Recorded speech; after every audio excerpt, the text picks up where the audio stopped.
요한복음 1장 11절부터 13절까지 봉독하겠습니다. 요한복음 1장 11절로 13절까지 시작. 자기 땅에 오매 자기 백성이 영접지 아니하였으나 영접하는 자 곧 그 이름을 믿는 자들에게는 하나님의 자녀가 되는 권세를 주셨으니 이는 혈통으로나 육정으로나 사람의 뜻으로 나지 아니하고 오직 하나님께로서 난 자들이니라. 아멘. 하나님의 자녀들의 권세. 이 권세라는 말은 이제 그 권리라고 하는 말인데, 일본어 성경에는 특별한 권리라고 해서 특권이다 이렇게 말했습니다. 여기 왜 하나님의 아들이라고 말하지 않냐고 하나님의 자녀라고 얘기했을까? 이런 내용들을 오늘 들으시면 여러분께서는 의문이 풀려지게 될 것입니다. 우리가 하나님으로부터 주어진 권세가 얼마나 큰 권세인가를 깨닫게 될 때 놀라운 역사가 일어날 수가 있습니다. 여러분, 능력이 좀 부족하더라도 권세가 있으면 능력 있는 자를 우리가 사용할 수 있고 또 함께 할 수가 있습니다. 여러분, 산업이나 이런 데 보면은 이 황상이 있잖아요. 황상이 있고, 그 다음에 태자가 있고, 뭐, 이렇게. 거기에 또 이제 칼제비들이 이렇게 호위하고 있죠. 근데 황제나 이런 사람이 고수 있을 수도 있지만 대부분은 이 칼을 쓰는 사람들이 고수들이죠. 근데 권세는 누가 있습니까? 황상, 비샤. 이게 하면 그냥 엎드려가지고서 이 권세를 가지고 나가라, 이렇게 해라, 저렇게 해라. 이게 권세죠. 이런 내용들을 오늘 하나님의 자녀가 되는 특권, 권리, 그 권세를 여러분들에게 소개를 해드리겠습니다. 11절 보시기 바랍니다. 11절 함께 보겠습니다. 자기 땅에 오매 자기 백성이 영접지 아니하였으나. 1절부터 하나님이 태초에 말씀이 계셨고 말씀이 하나님과 함께 계셨고 그 말씀은 하나님이셨고 그분은 예수님이셨고 빛으로 오셨고 그 빛 속에는 생명이 들어있고 그 자기 땅에 왔는데 영접하지 아니했다. 그러나 영접하는 사람들은 하나님의 자녀가 되는 권세가 주어지게 된다. 이건 혈통으로나 육정으로 난 것이 아니다. 하나님의 뜻대로 난 것이다. 이 내용이 쭉 이렇게 연결이 됩니다. 그럼 왜 자기 땅이라고 하실까? 시편 24편에 보면 땅과 거기 충만한 것과 세계와 그 중에 거하는 자가 다 주의 것이로다. 이런 말씀이죠. 온 우주와 만물이 다 하나님이 만드신 하나님의 것인데 자기 땅, 자기 백성 이렇게 말씀하시죠. 자기 땅이라는 건 어디죠? 아브라함과 계약을 맺고 아브라함과 약속을 맺고 그 약속은 아브라함이 세상을 떠나니까 이제 이삭에게, 이삭의 약속은 또 야곱에게, 야곱의 약속은 요셉에게 쭉 내려갑니다. 어디죠? 가나안 땅입니다. 그 가나안 땅을 가리켜서 내 땅이다 이렇게 말씀합니다. 그 가운데 수많은 열국 백성들 가운데 이스라엘을 하나님께서는 내 백성이다 이렇게 말씀하시죠. 그 자기 땅에 자기 백성에게 오셨는데 그들은 영접하지 아니하였다. 얼마나 많은 시간 동안 얼마나 많은 방법으로 공을 들이고 애를 써서 적어도 세분하면 456회나 예수 그리스도를 보내서 너희들을 구원하겠다고 하는 약속의 말씀이 구약 성경에 기록이 되어 있는데요. 거기는 예수님께서 탄생하시는 방법도 기록이 되어 있습니다. 그것은 동정녀로 탄생을 하시게 될 것이다. 장소도 기록이 되어 있습니다. 베들레헴, 빵집이라고 말하는 생명의 양식이 되는 그곳에 예수님께서 생명의 떡으로 오셨죠. 구유에 있었죠. 구유는 양식을 갖다 놓지 않습니까? 이 양들이 먹으라고. 그 떡으로 이 땅에 오신 것을 말씀합니다. 시기도 말씀하셨죠.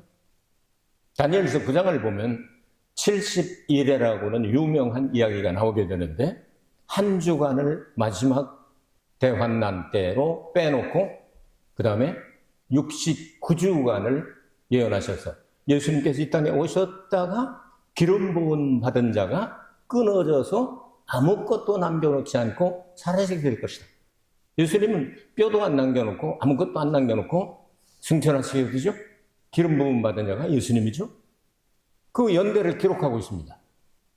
그것은 AD 30년에 예수님께서 십자가에 달려 돌아가시게 되죠. 그 역사학자들이 4년 동안 차이가 있기 때문에 예수님께서 33세 그리고 반 되셨을 때 33살 반 때 십자가에 달려 돌아가시게 됩니다.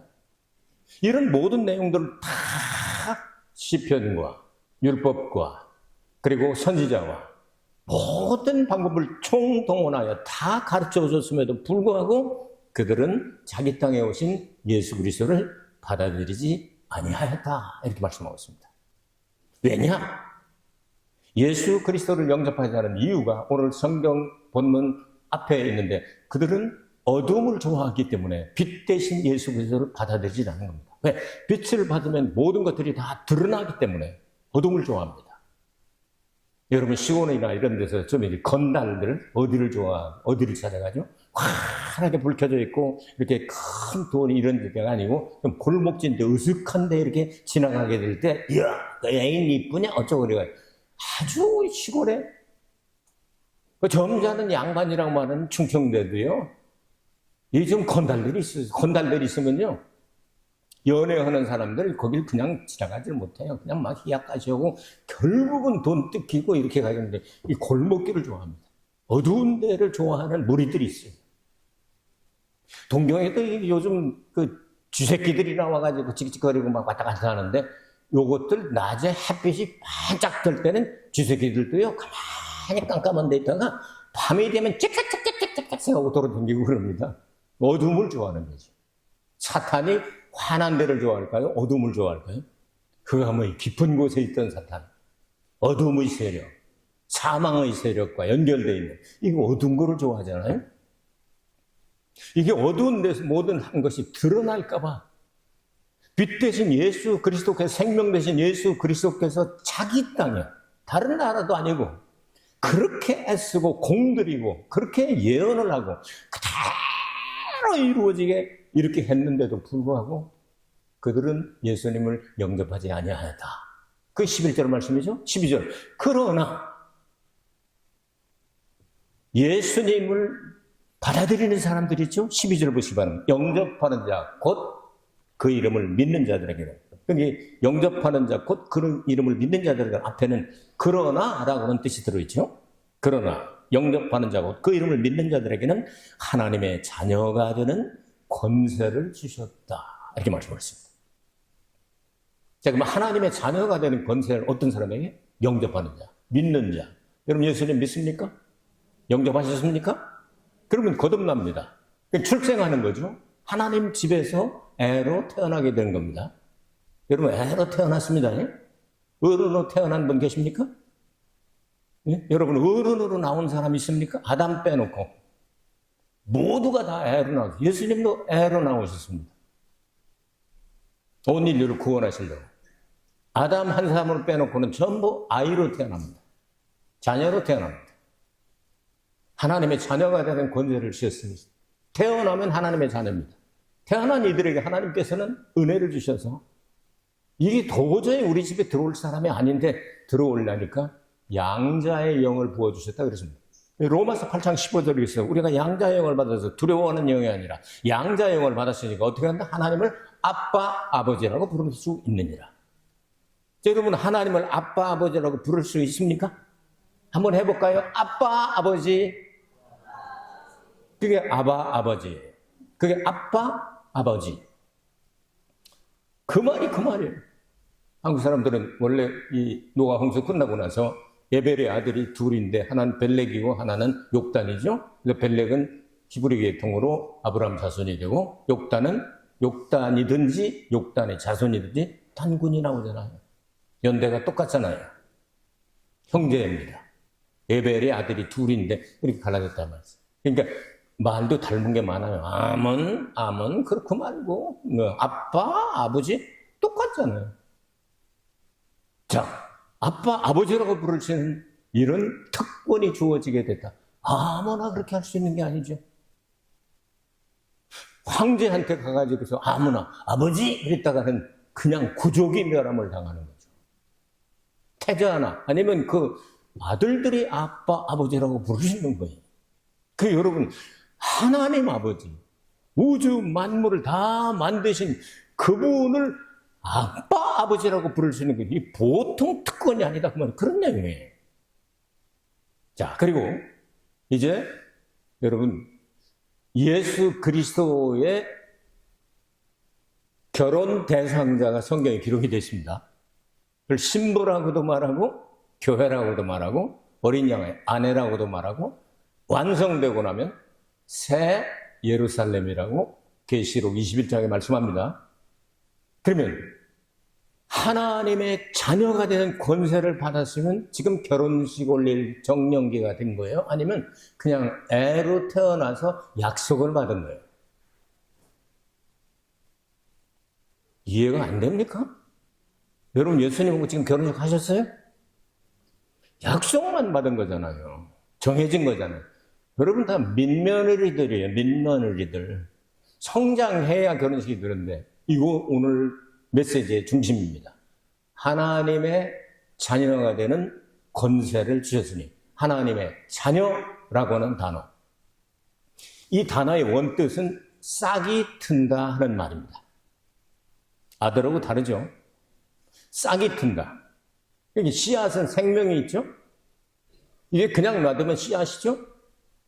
여기 싹이 트고, 그 다음에 꽃이 피고, 막 벌레 잡아내고, 뭐, 김 매고, 그 다음에, 퇴비도 주고, 여러 가지 과정을 통해서 이게 될지 안 될지 모르지만 열심히 노력을 해가지고 열매 맺는 기간이 다가오지 않습니까? 그런 뜻이에요. 싹이 튼다. 그러니까 여러분이 예수 그리스도를 영접했다고 해서 그걸로 끝나면 안 된다면 이제 겨우 싹 텄다고 말이에요. 싹 트네, 싹 터요. 싹이 트고 자라고 열매까지 돼야 된단 말이죠. 이런 내용을 오늘 성경은 말씀하고 있는 거예요. 그래서 이 씨앗이 점점 싹 터서 열매가 되기까지 우리는 잘 가꾸고 성장하고 예수님의 신부가 될 수 있을 만큼 성장해야 예수님이 공중으로 우리를 신부감으로 데리러 오신단 말이죠. 그게 성경의 이야기예요. 그럼에도 불구하고 우리는 싹 자체가 보통 싹이 아니다. 하나님의 자녀라고 하는 권세, 특권, 특별한 권리가 주어져 있다. 이 말이죠. 동물의 세계에서 동물의 왕국도 있고 그런데 이 고양이과가 있습니다. 고양이. 성도 가운데도 고양이과가 있어요. 꼭 여기를 가서 만져줘야만 교회 오는 사람이 있어요. 전등과가 있어요. 불이 나갔다 들어왔다 나갔다 들어왔다.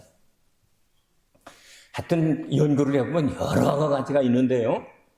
고양이과에서 제일 그 고양이는 약하기 때문에 집에서들 기르고 그러잖아요. 고양이 기르는 사람 많잖아요.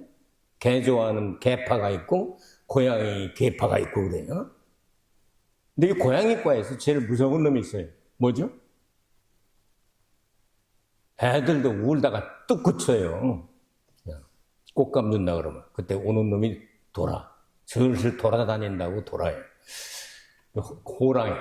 호랑이하고 과가 똑같습니다. 근데 태어났을 때 보면요 아주 귀엽고 한 게 생김새가 똑같아요. 고양이인지 호랑이인지 모른단 말이에요. 근데 원래 주어진 권세가 달라요. 이놈은 몇 달 크고 한 1년쯤 크고 나면요 고양이하고 호랑이하고는 게임이 안 됩니다. 호랑이가 고양이를 먹고 싶으면 언제나 먹을 수 있는 겁니다. 좀 기다리는 건 왜 그러냐면 감사기도하고 먹으려고 좀 기다리는 것 뿐이지 감사기도 끝나면 얼마든지 먹을 수 있는 요거 권세가 다르다는 거예요. 하나님의 자녀가 무슨 뜻이라고요? 자녀가 싹이 튼다. 권세는 있는데 이제 싹 튼 거예요.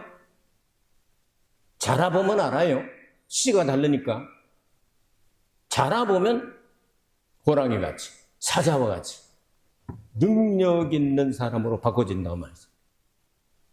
그러니까 이 권세를 알고 있으면서 성장을 해야 됩니다.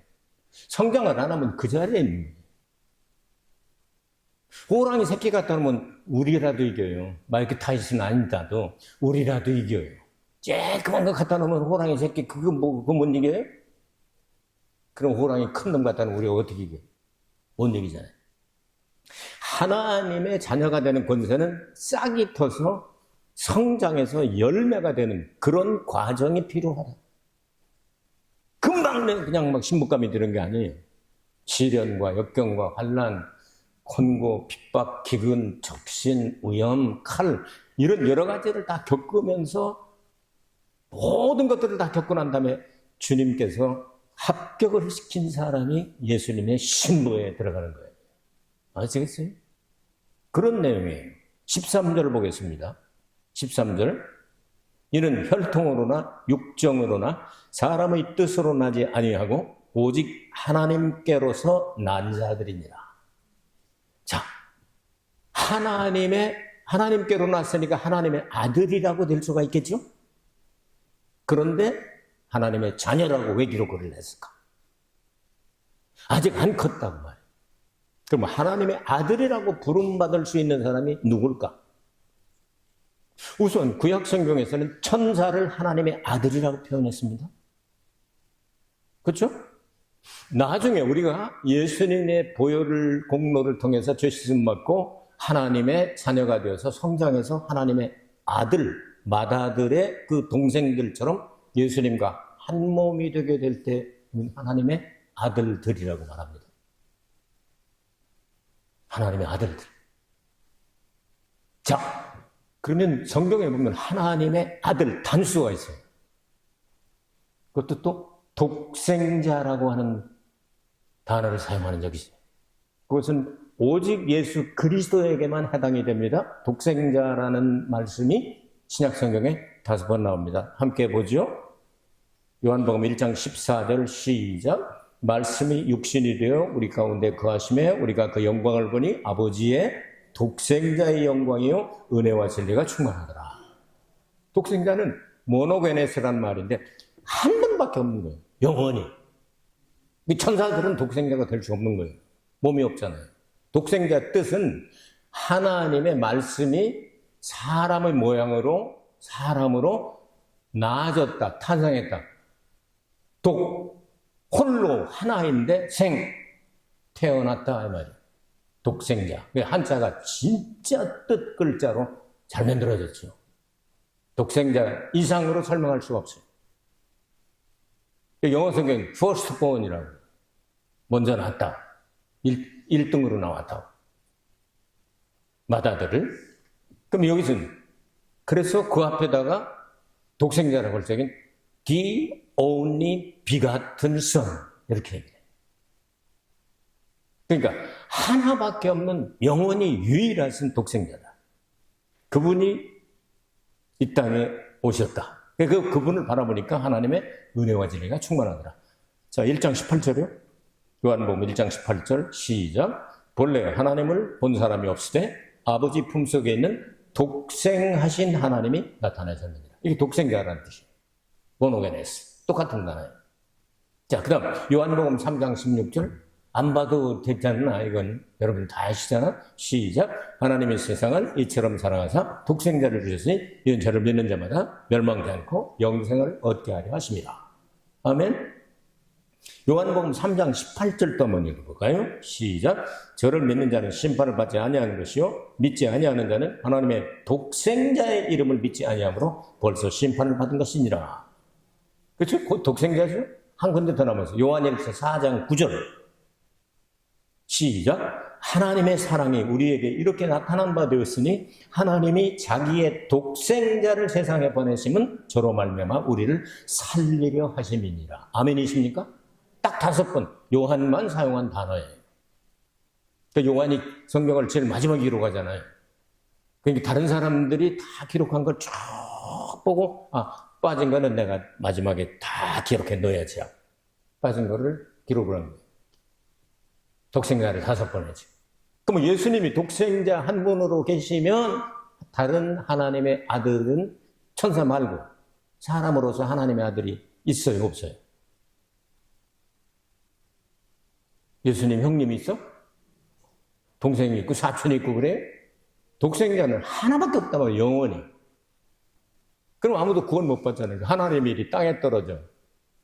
죽지 아니하면 하늘 그대로 있고, 죽으면 많은 열매를 맺느니라. 예수님 십자가에 달려 돌아가시기 조금 전에 하신 말씀이에요. 그러면 예수님께서는 독생자인데 땅에 떨어져 죽으시겠다는 거예요.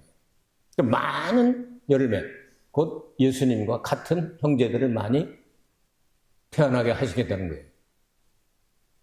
하나님께서 다윗의 입을 빌어서 시편 2편 7절에 오늘 내가 너를 낳았다 이렇게 말씀을 하셨어요. 오늘 내가 너를 낳았다. 그러면 하나님 아버지가 예수님을 어떻게 해서 나온 거야? 아들 나와라 똑딱해서 나왔나? 누구 갖다 놓고 야 진통을 겪어서 나와라 했나? 그런 뜻이 아니라는 걸 신약 성경에서는 설명을 합니다.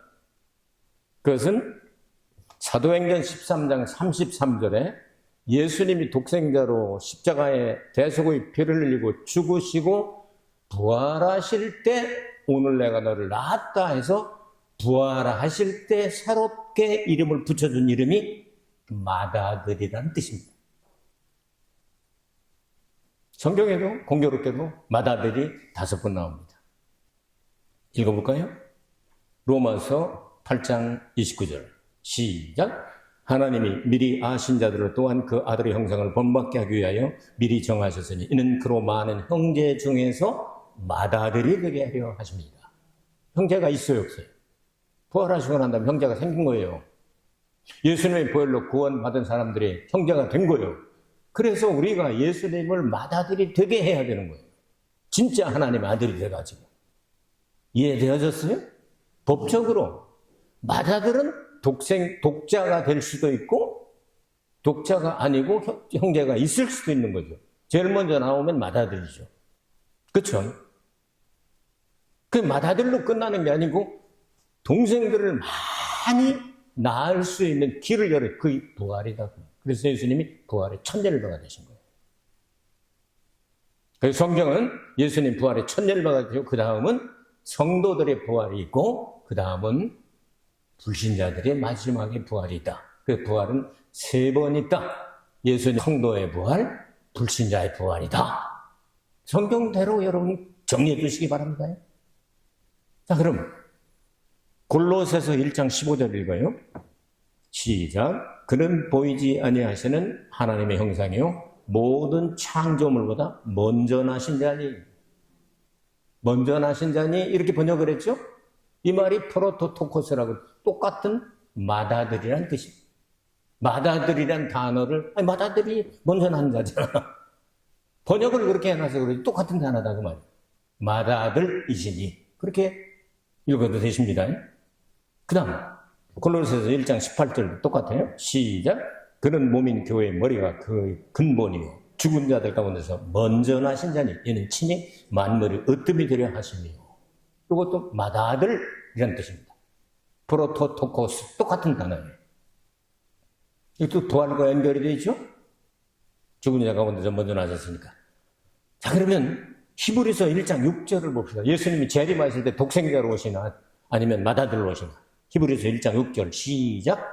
또 맏아들을 이끌어 세상에 다시 들어오게 하실 때에 하나님의 모든 천사가 저에게 경배할지어다 말씀하십니다. 예수님 재림하실 때 독생자로 오세요? 맏아들로 오세요? 성경에 확인됐으면 여러분 그걸 믿으셔요. 예수님 독생자가 다시 안 오십니다. 독생자는 한번 오셔서 십자가에 달려 죽으시고 부활하실 때 이름이 바뀌었다고 말이에요. 맏아들. 그러니까 맏아들을 이 세상에 다시 오실 때는 맏아들로 오시겠다고 성경을 말씀하고 있잖아요. 하나 남았어요. 계시록 1장 5절 같이 읽어요. 시작. 또 충성된 증인으로 죽은 자들 가운데서 먼저 나시고 땅의 임금들의 머리가 되신 예수 그리스도로 말미암아 은혜와 평강이 너에게 있기를 원하노라. 우리를 사랑하사 그의 피로 우리 죄에서 우리를 해방하시고 아멘. 죽은 자들 가운데서 먼저 나시고 이렇게 길게 풀어서 썼죠. 풀어서 쓴 것뿐이지 이것도 프로토토코스 맏아들이시다. 이해됐습니까? 독생자와 맏아들의 차이를 아시겠습니까? 언제 맏아들 되셨습니까? 부활하는 날, 부활의 첫 열매가 돼서 첫 번째 나오셨으니까 맏아들이란 말이에요. 그러면 우리 부활해요, 안 해요? 안 할게요?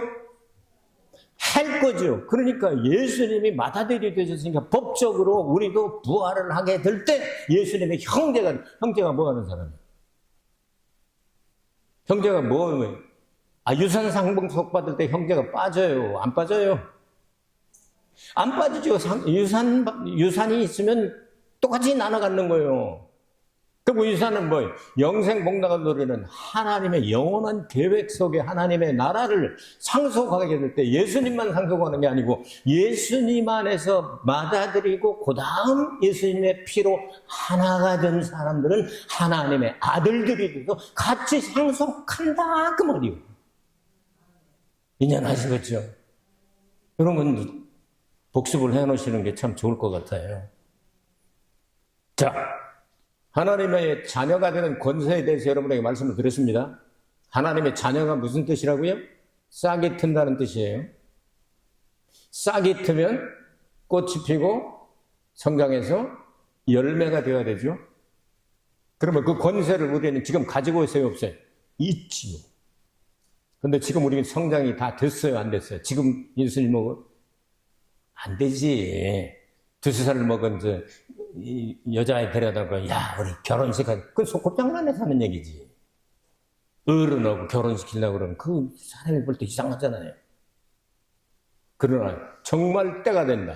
빌립보서 3장 20절에 보면 우리는 고린도후서 3장과 함께 읽으면 우리는 영광에서 영광으로 날마다 변화되어서 그리스도의 분량, 그리스도의 형상까지 가게 된다. 아멘이십니까?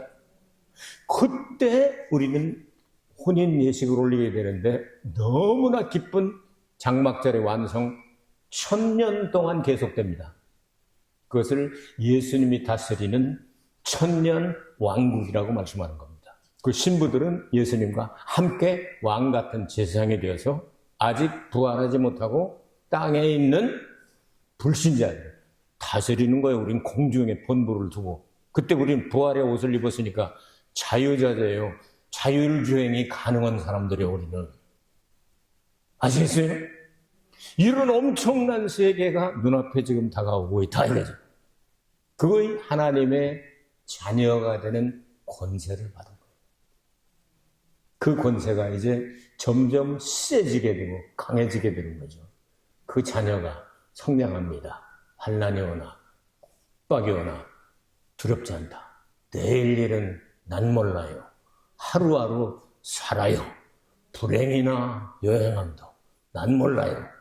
그냥 주님 안에서 살아요. 여러분 죽지 말고 사시기 바랍니다. 권세가 점점 강해지고 커지고 세지고 하나님의 권세를 갖게 되는 겁니다. 예수님 부활하실 때 주신 권세가 하늘과 땅의 모든 권세를 내게 주셨으니 그렇게 말씀하셨어요. 우리도 그 권세를 회복되어가는 과정입니다.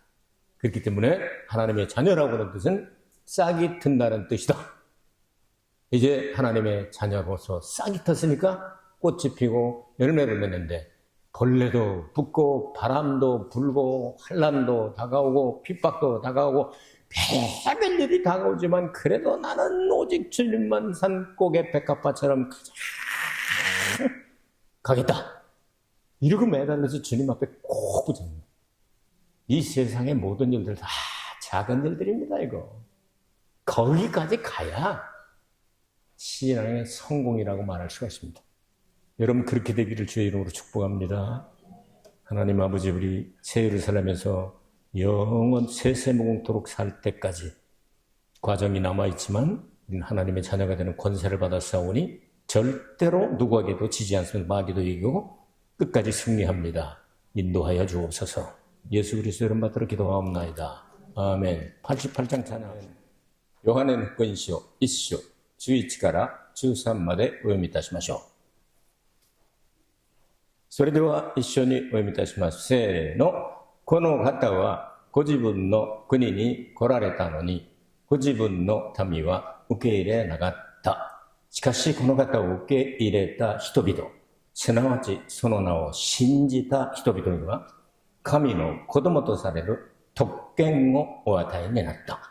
この人々は地によってではなく、肉の欲求や人の意欲によってでもなく、ただ神によって生まれたのである。アーメン。神の子供の特権、特別な権利。権利というものはですね、力とはちょっと違う。権利は生まれた時にですね、与えられるものもあります。今は民主主義で大体国家が違ってくる形態を持ってますけども、昔は王国でありましたね。聖書は神様が王様であって、王国を中心に書かれます。だから、ここに出ている神の子供という言葉、また特権という言葉ですね。これ私たちがはっきり理解しないと、イエス・キリストを信じたことに全てが変えられる。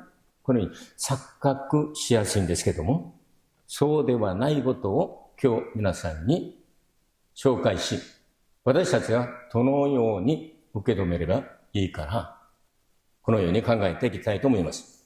まず、11節の御言葉により、この方はご自分の国に来られたのに、ご自分の民は受け入れなかったとありますね。ご自分の国。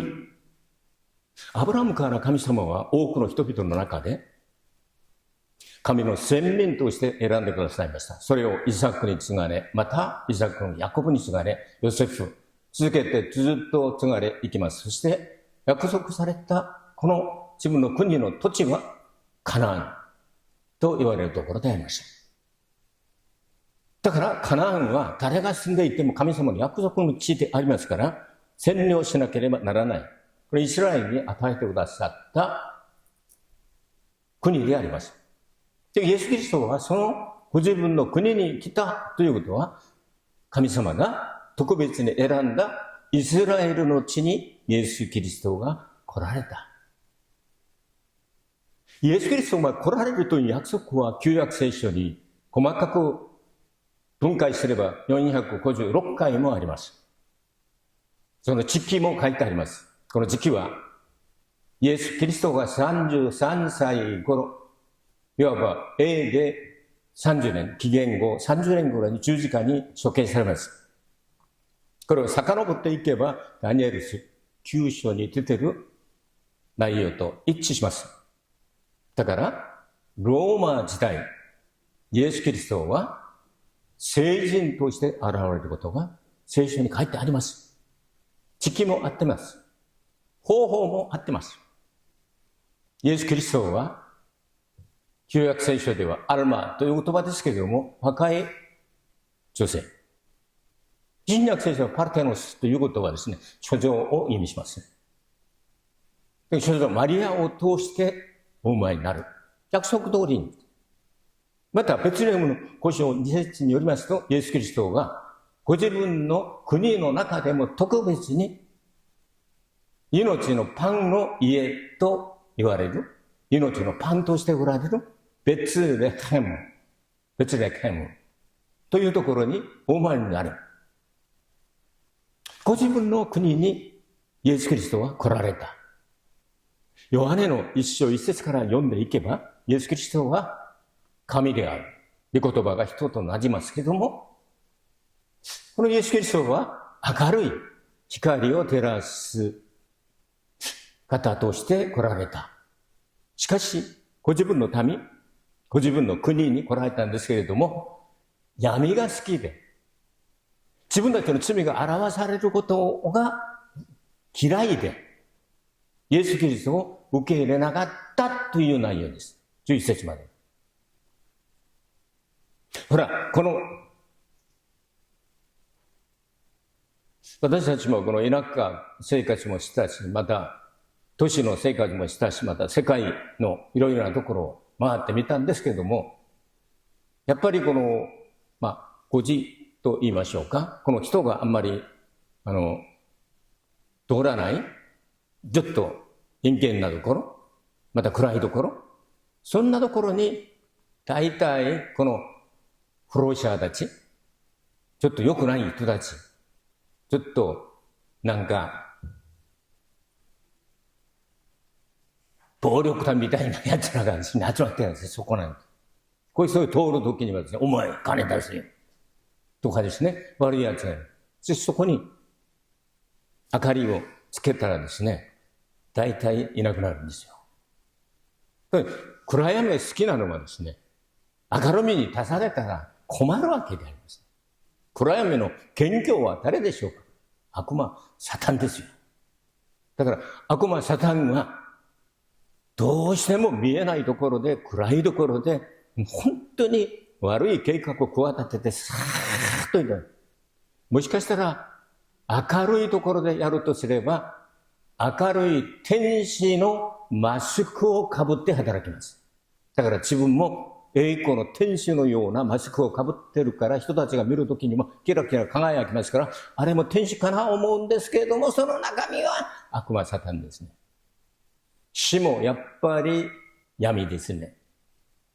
人に闇が好きで、この闇の中に住んでる人たちは、誠の光として、命がある光として来られたイエス・キリストを受け入れなかったという内容が11節。もう一回見ましょう。この方はご自分の国に来られたのに、ご自分の民は受け入れなかった。理由は分かったんですか？なぜ受け入れなかったのか。これは自分たちの罪が明らかになる。だから自分たちはずっと暗闇に結託してぐるんで罪を犯し、そして肉の欲に従って欲求に満足させるこの世のいろいろなことによって生きることを考えてるから、イエス・キリストを受け入れなかった。これが11節の内容でありますね。闇の中に暗いところに、最近この東京都真ん中でもネズミのやつらがいっぱい出てきましたね。このネズミは明るい太陽がキラキラ輝くときにネズミは絶対出ないんですよ。って言って夜になると暗いところでキキキキキキキキキキキ、もちろん教会にもいっぱい出てきたんだ。このように闇が好きな人たちは光なるイエス・キリストを受け入れないんですよ。ご自分の特別に多くの国の中で、あなた方は私が選んだ国だ。アブラムと約束したことを必ず守るんです。そんなに456回もイエス・キリストを送ると言ったのに、僕送ったらやだ。この内容です。しかし、12節ですね。この方を受け入れた人々、すなわち、その名はイエス、救世主、救い主ですね。信じた人々には、私は罪から、闇から、死から、悪魔、サタンから、呪いから、病から、どんなところからも救い主が必要だというふうに信じて受け入れたものを神の子供とされる特権をお与えになった。ここにですね、信じる者は新しく生まれる、上から生まれる子供ですよ。ここに、この方を受け入れた人々、すなわちその名を信じた人々には神の子じゃないですよ。神の子と違うんですよ。神の子、成人になった神の子の意味じゃないんです。神の子供。ちょっと後に詳しく説明しますよ。さあ、神の家に生まれた。そしたら権利は与えられた。特別な権利ですよ。悪魔サタンの子供でもなく、人間の子供でもなく、神の子供として生まれた。生まれたことは間違いございませんね。権利が与えられる。昔の王国とかいればですね、やっぱり王様のね、敵視、本妻から生まれたりとか、優先権がありますよね。この妾とか、そしてそういう人たちももう仕方ない時にもうしょうがなくやるんですけれども、本当に敵視から生まれた本当の子がいるならば、いつもちっちゃくてもですね、大使様、聖者様、もう本当に皇太子様、このようになるわけですよ。だから他の人がみんなでため、だから陛下、王女で、だから、皇帝、陛下と言いながらですね、みんなお辞儀して、権利です。特別な権利です。同じ子供であってもです。お前、皇太子様も触ったな。書いたな。お前に家と家、家族みんな殺したよ。そういう主体があったんです。イスラエル神はイエス・キリストがそのように来られたんですけれども、十字架につけて殺してしまったんですよね。だから、イエス・キリストの名前を信じて受け入れた者は神の子とされるじゃなくて、子供とされる特別な権利が与えられた。その人にも神様が養子の霊も与えてくださって、神様がくださる御霊を受けたのですから、私たちは御霊によって、アバ、アッパ、父よと呼ぶことができる。これ聖霊によってできる。聖霊は養子の霊です。養子入りをしたならば、もう大人が養子になる場合もたまにありますけれども、子供を入れるんですよね。子供、だから育ちます。神はイエス・キリストを通して、聖霊を通して私たちに養子の霊を与えてくださって、神の家に入れてくださったわけであります。そしてその次にですね、この神の子供になったものは約束が一つありますけれども、聖書全体的に貫いて脈々と流れることは、神様が選ばれたのはイエス・キリストの新婦であり、他の言葉に言えば教会とも言います。子羊の妻とも言います。完成された時には新しいエルサレムと呼びます。そのような約束が与えられる。これが権利です。今完成したんじゃないですよ。聖人になったわけじゃないですよ。神の子供という言葉、テカナという言葉ですけれども、これは芽生える、恵む、このような意味です。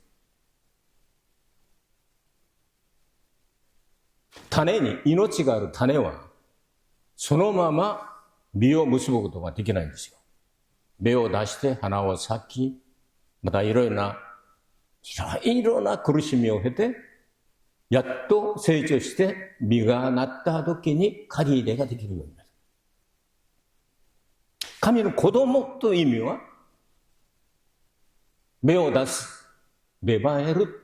これは今日の説教のポイントですよ。だから私たちはイエス・キリストを受け入れて、養子の霊を受けて、イエス・キリストと婚姻のこの約束をもらったから完成したんじゃなくて、芽生えただけだ。神の子供という言葉だから子供ですよ。こうじゃなく。これが一番肝心なところ。子供は成長しなければならない。いろいろなことを通して成長しながら、いろいろな死のこの視線を何回もこうしますね。いろいろな苦しみを受けながら、いろいろなことを通して、結局命があるものは芽を出して花を咲き、そして時が来ると刈り入れができるような実がなりました。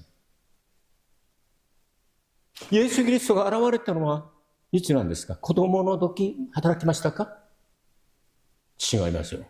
何回も殺されかけて、やっと30歳頃になって、このナザレというところに隠れて、働きを始めたんだ。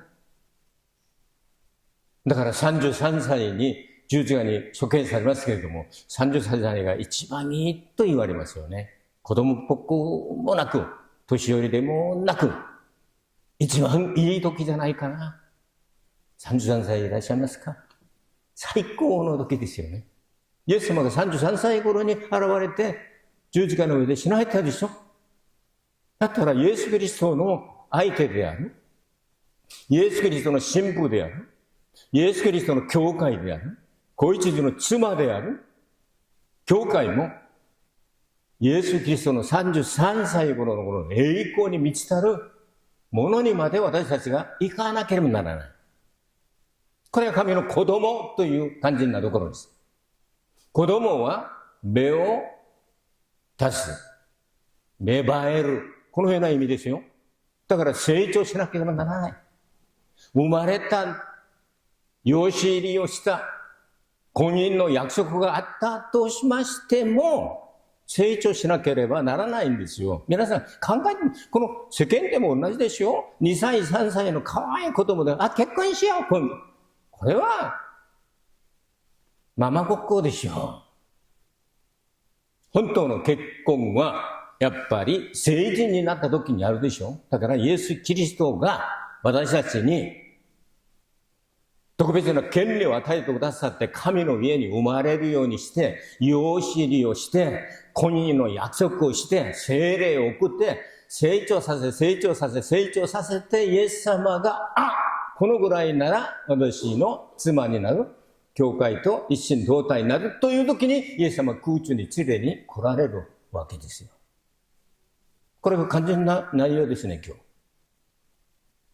この話を言っているわけであります。特別な権利が与えられた。神の子供としての権利があります。皆さん、猫科にはです、猫好きな方いるんですよ。猫でも猫。猫科にはです、虎もいるんです。わかりますよね。似てるでしょ。小さい時には全く同じく見えますよ。子供の時は。成長されていくと、猫はあくまでも猫ですよ。虎は虎になるんです。これが権利です。特別な権利。違うでしょ？皆さん、猫を飼うつもりで可愛いなと言って虎の子を飼って、これをですね、家で育ったら、後ほどにも、食べられちゃうよ。マイク・タイソンという人がですね、連れて行くんですけれども、もうこれ、危なすぎる。なんか腹を立った時に、虎は人を食っちゃいますよ。これが権利。神の子供の権利。私たちはイエス・キリストの中で、イエス・キリストの名を信じて受け入れた者は神の子供の特別な権利が与えられたんだから、生まれつきの猫のように、ライオンのように、力強いよ。悪魔さんと戦ったら必ず勝つことができる。光の子として生まれたんだから、闇と戦ったら勝つです。光を照らしたくない？闇が逃げていくでしょ。この話です。このような特別な権利が私たちに与えられたわけであります。13節、この人々は、12節受けてね、この人々は、血によってではなく、だから血筋によって生まれるんじゃないんですよ。肉の欲求や人の意欲によってでもなく、でも人間的な要素ではなく、ただ、神によって生まれたのである。アーメンでしょうか。神によって生まれたものは神の子です。誰を神の子と聖書全体的に呼びますか？まず、天使を神の子と呼びます。また、永遠に一人しかない一人を、イエス・キリストを神の子と呼びます。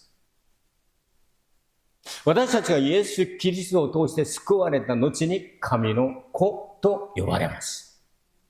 神の子の意味分かりましたね。一人子と上司を区別しなければならないんですね。新約聖書の中に独り言という言葉を使ったのはヨハネだけですけれども、ヨハネの1章14、18、3章16、18、ヨハネの第1の手紙4章9節、国家書に出てますけども、これは独り語。一般的な私たちの家にね、独り言として生まれたその意味ではないんです。モノゲネスということはですね、神様の御言葉が人となって私たちのような人間の姿をとった永遠に一人しかない唯一の The only begotten Son。絶対に二人ができるわけじゃない。だとすれば、神の子が独り子であるならば他の人はいなくなるとどうなる？死んだらいいですよ。一粒の麦が地に落ちて死ななければそのままです。一つだけです。死ねば多くの実を結びますと、イエス様が十字架につけられるちょっと前に教えてくださいましたよ。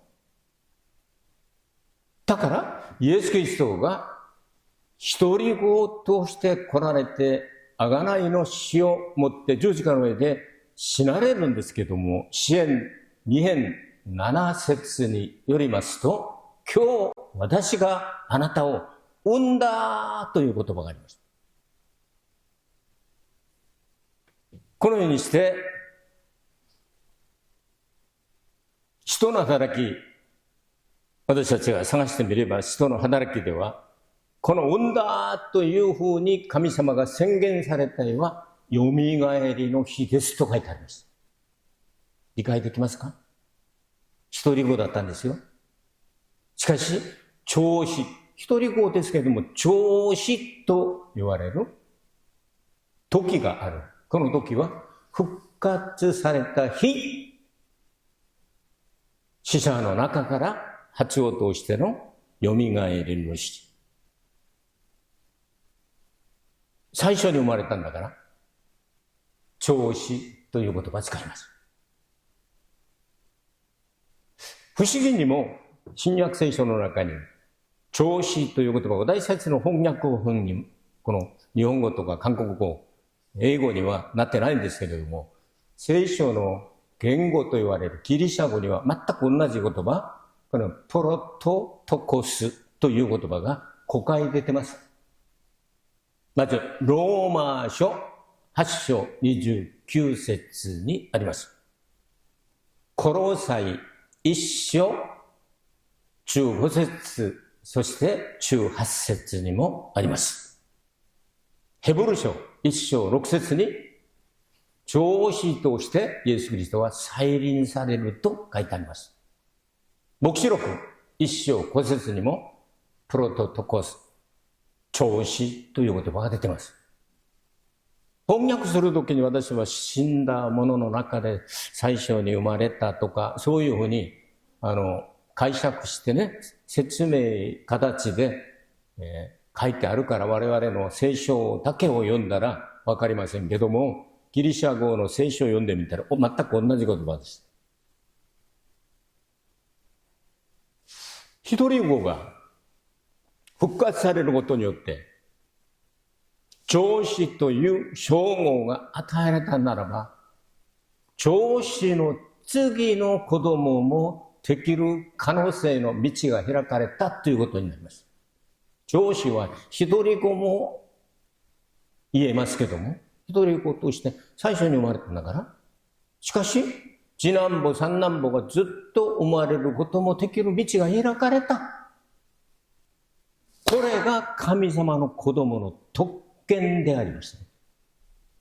イエス・キリストを信じる人はそのようにイエス・キリストの兄弟になれる道が開かれたという意味です。イエス様と兄弟になりたくない方いらっしゃいますか？いらっしゃらないでしょう。なりたい方がいらっしゃれば、アメン。この権利をもってイエス・キリストが永遠の前から神様が計画された永遠の御国を兄弟は一緒に相続することができますね。理解できますか？だったらイエス・キリスト一心同体になったら、もう言うまでもなくイエス・キリストと共に永遠の御国で永遠に生きることができるようになりました。この話を知ってるんです。よろしいですか？それで14章に、14節にですね、引き続き、神の言葉が人となって私たちの間に住まわれた。私たちが見たら神の栄光の独り子としての神の栄光に満ちてあった。また、恵みと真理ですね。このように書いてあります。続けて私たちはこのように読めば、ヨハネの1章1節から18節までが同じ内容でつながっているのがわかると思いますね。皆さん今日、神様の子供になる特別な権利の方法についてお話をいたしました。子供になったんだから終わったんじゃないですよ。命の種をもらっただけです。この種が芽を出して、だから神の子供という言葉は芽を出す、芽生えるという意味同じです。芽を生えて、それで花を咲いて、いろいろな虫とかいろいろなことがやってくるんですけれども、全部これを追い払って、最後に穀物になる。実がなる。それがイエス・キリストと同じ栄光の姿であります。フィリピ人への手紙3章20節に書いてありますね。私たちはイエス・キリストの分量まで成長して、イエス・キリストの栄光まで私たちは伸びなければならない。これを聖人、神の子と呼びます。神の子供と神の子、違うさ分かりましたか？子供は赤ちゃんですよ。赤ちゃんは結婚できませんよ。大人にならなければ。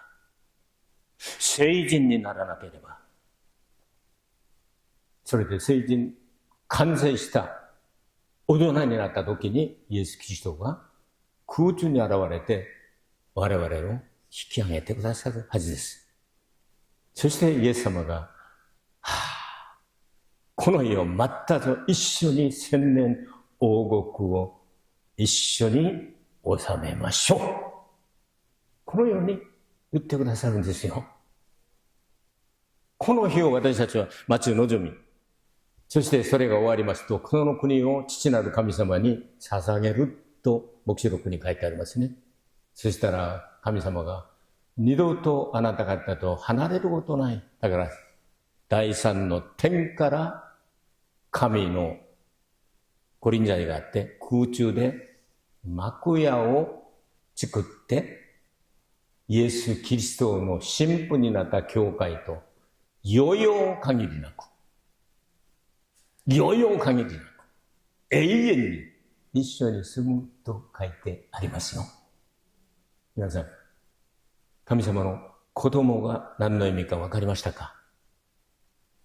特別な権利が何であるか分かりましたか？